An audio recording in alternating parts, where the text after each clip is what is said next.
Camnews 24, la chaîne info. Madame, Monsieur, merci de prendre rendez-vous avec nous. Tout de suite, les grandes articulations de votre programme, la minute de l'économie. Création d'emplois, le Cameroun va en générer 35 000.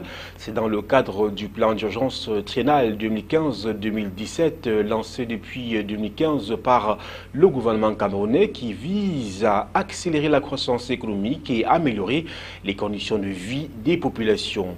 À l'étranger, Ouganda, chercheurs d'or au péril de leur vie, des heures entières. Des mineurs ougandais creusent le sol en plein soleil, munis de pelles et de pioches. Ils cherchent de l'or.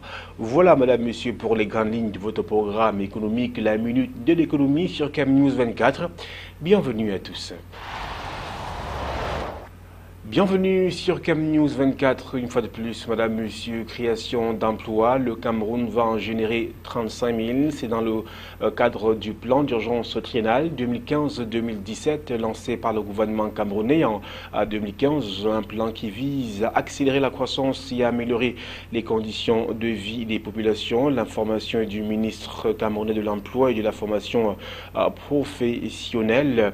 Le gouvernement camerounais vise bien évidemment à satisfaire aux nombreuses demandes des populations, implémentées dans les secteurs de l'agriculture, distribution des semences et ouverture de pistes agricoles, la santé, relèvement de plateaux techniques de certains hôpitaux, l'immobilier, construction de 1000 logements sociaux dans les 10 régions du pays et les infrastructures routières. Ce plan d'urgence triennal engloutira, selon les prévisions gouvernementales, une enveloppe de 925 milliards de francs CFA.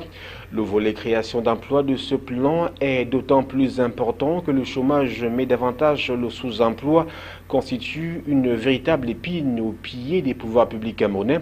Selon les chiffres officiels, si le taux de chômage se situe autour de 5% au sens du Bureau international du travail, BIT, le taux de sous-emploi dans le pays, lui, culmine à 70% selon le document de stratégie pour la croissance et l'emploi DSE. Parlons à présent de toute autre chose. Parlons d'une langue singulière. Il s'agit du chinois qui a le vent en poupe au Cameroun. On estime environ 10 000 Camerounais qui, chaque jour, vont à l'apprentissage de la langue chinoise selon les responsables des centres d'apprentissage, ce qui s'explique par les opportunités qu'offre de plus en plus la langue chinoise en matière d'insertion professionnelle dans le pays. En effet, à la faveur du lancement de projets d'infrastructure au Cameroun, lesquels projets sont réalisés par des entreprises chinoises. Pour la majorité de nombreuses sociétés de l'Empire du Milieu se sont donc mobilisées au Cameroun. Ces sociétés de l'Empire du Milieu sont installées au pays et la connaissance de la langue chinoise apparaît dès lors comme un atout supplémentaire pour pouvoir être recruté par ces entreprises.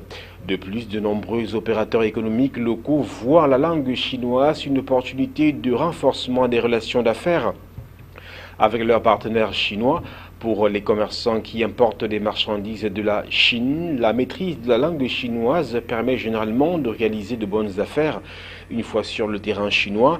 Pour rappel, sur la période 2000-2014, sur les 2750 milliards de francs CFA d'investissement direct étranger captés par le Cameroun, selon la conférence des Nations Unies pour le commerce et le développement, la Chine seule a pourvu 70%, devenant par la même occasion le premier investisseur dans le pays, selon les statistiques du ministère camerounais de l'économie.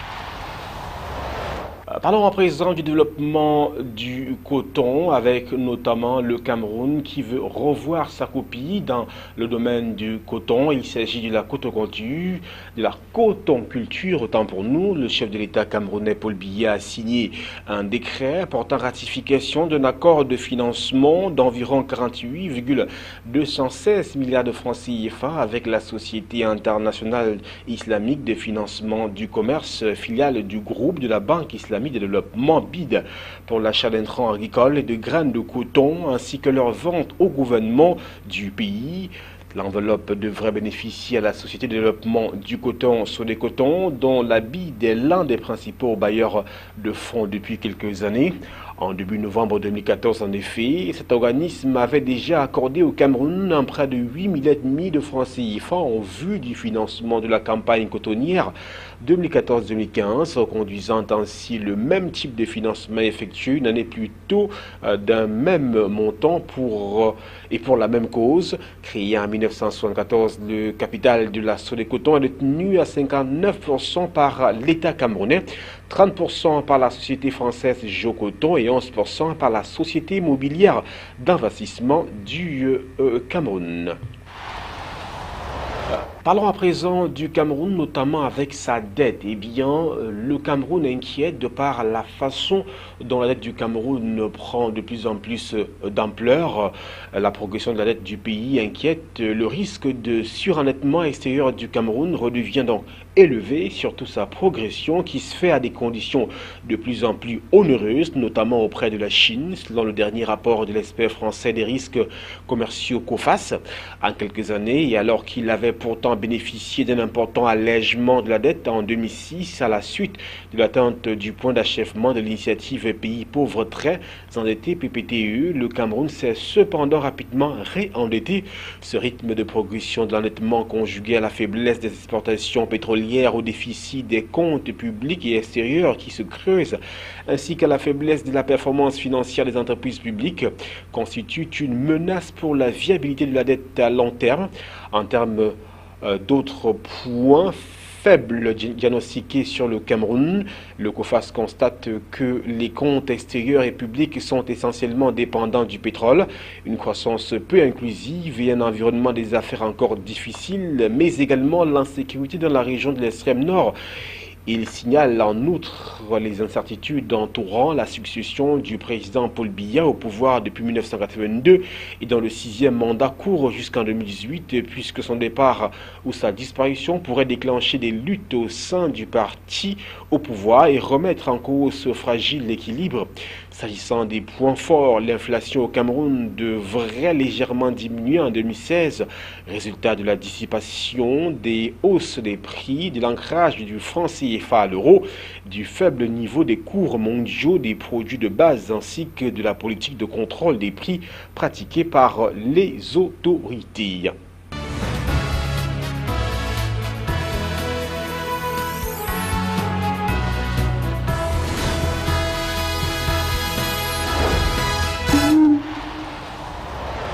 L'actualité économique au-delà des frontières camerounaises, direction l'Ouganda, où des jeunes se lancent à la chasse de l'or et ce au péril de leur vie.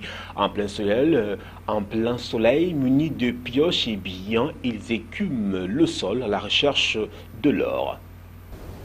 Des heures entières, ces mineurs ougandais creusent le sol. En plein soleil, munis de pelles et de pioches, ils cherchent de l'or. Dans les mines artisanales de Burigi, près du lac Victoria, les conditions de travail sont inhumaines. Le plus souvent, ces mineurs n'ont aucune autorisation, une activité illégale mais nécessaire à la survie de nombreux Ougandais. C'est à plus de 6 mètres sous terre, dans une chaleur insoutenable, qu'il faut s'aventurer pour atteindre le minerai. Il y a 6 mois, les autorités ougandaises ordonnaient la fermeture de la mine d'or de Mayugé après la mort de 6 personnes dans un accident.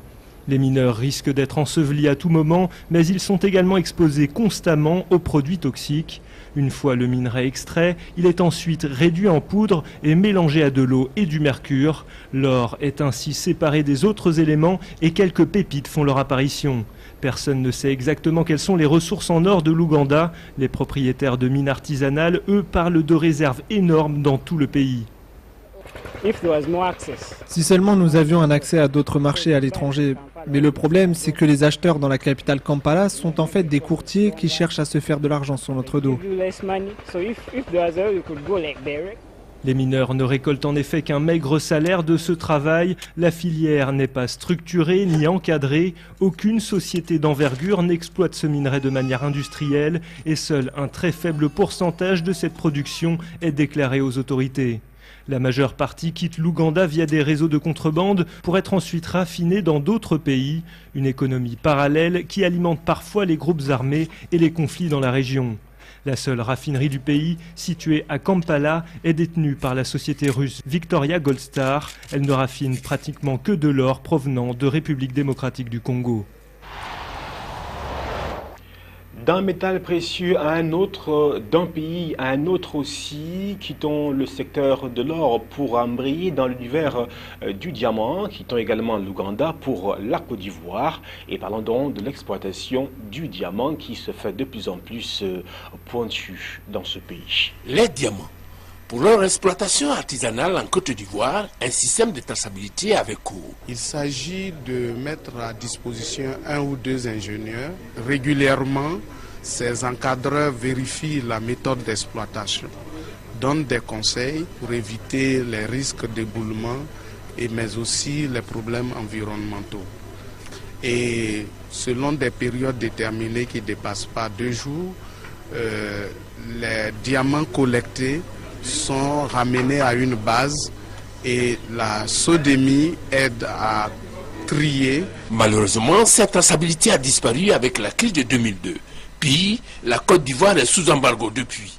Les pays africains membres de l'ADPA, Association des pays producteurs de diamants, sont en conclave ici à Abidjan au Golf Hotel pour 5 jours. Un soutien au retour de la Côte d'Ivoire dans le processus de Kimberley, mais aussi et surtout trouver les moyens de mieux organiser le secteur diamantifère parce que les enjeux sont à la dimension de l'éclat du diamant. Les diamants produits par les pays africains doivent participer au développement de nos pays et non être source de conflits. Ils doivent aider à l'épanouissement de nos populations et non à leur asservissement. Ils doivent être découverts et commercialisés dans un environnement assaini et non avec la sueur et le sang d'innocents enfants. Ils doivent être gérés dans un système transparent et non servir de fonds de commerce à des seigneurs de guerre ou à des mafias. Pour ces enjeux, 2 thèmes seront abordés. Les problématiques de la gestion efficace de l'exploitation et du soutien technique et financier du secteur diamantifère. Pour le rendre compétitif, les experts d'Afrique et les partenaires au développement sont les acteurs de cette réflexion. Ils iront sur le terrain à Séguéla afin de mieux formuler les recommandations susceptibles d'impulser une nouvelle dynamique à l'exploitation diamantifère en Afrique. Nous allons donc faire des recommandations dans le sens de la législation. Nous allons également voir comment est-ce que nos exploitants peuvent être protégés de sorte que nos gouvernements puissent véritablement s'occuper d'eux. La réunion d'Abidjan fait suite aux recommandations d'Accra avec comme boussole améliorer la gestion du secteur et augmenter leur impact dans l'économie des pays africains. Place à présent au chiffre du jour, il est de 35 000 et ce chiffre représente le nombre d'emplois que va générer le plan d'urgence triennal 2015-2017 lancé par le gouvernement camerounais depuis 2015. Avant de clore ce programme économique, le rappel de son épine dorsale, création d'emplois au Cameroun, 35 000 emplois vont être générés par le gouvernement camerounais à travers le plan d'urgence triennal 2015-2017 lancé par le gouvernement en 2015 qui vise à accélérer la croissance économique mais aussi à améliorer les conditions de vie des populations. À l'étranger, Ouganda, les jeunes se ruent à la recherche de l'or. Ils sont très jeunes d'ailleurs à se lancer dans les champs, à creuser le sol à la recherche de l'or, munis des pioches, avec les risques que tout cela comporte. Voilà, madame, monsieur, c'est la fin de ce point sur l'actualité économique dans votre programme La Minute de l'économie sur CAM News 24. Nos programmes se poursuivent.